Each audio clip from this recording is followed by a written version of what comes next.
Hey Grace families, Michael Campbell here, pastor of Family Ministry. Hey, just wanted to prepare you as we head into this Sunday's lesson in Judges chapter 2, how we can equip our children and prepare them as we head in. And so when they get out of the class, you'll be like, I know exactly what you were talking about. So in the book of Judges, we're going to see a cycle of sin, oppression, repentance, rescue, obedience, and then ultimately back to sin. And now the condition of a man's heart when left to himself is let's do what is right in our own eyes. And our own hearts lead us to sinful behavior that leads to enslavement to sin. And the book of Judges reveals who we are apart from God's grace.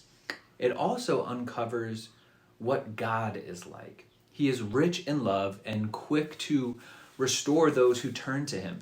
And he's gracious every time that the people of Israel repented and turned from their sins. He sent deliverance, and he restored Israel from the edge of destruction.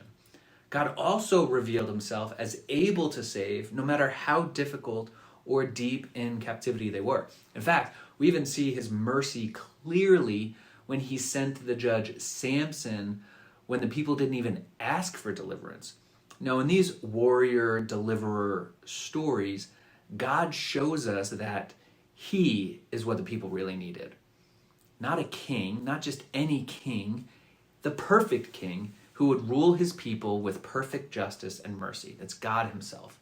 Now, it's easy for us as modern readers to judge the people of Israel harshly, but how could they turn away from a God who delivered them from their enemies over and over and over again?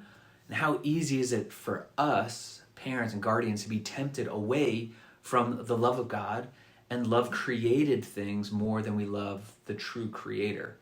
And so what gives us hope and comfort that in a world where it feels like there's chaos and everything around us, like we know that God in his mercy is a God who rescues.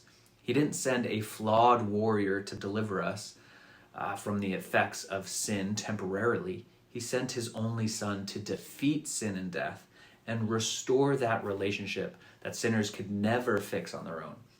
So today, as we prepare to teach and rest in the knowledge that God has given us as leaders, like we need to prepare our hearts and point the kids to Jesus over and over and over, that he is the true deliverer and the true peace for which their hearts are desperately longing for. And so in the rest of the thread, you'll see some questions and talking points for the families. But praying for you always. God bless and take care.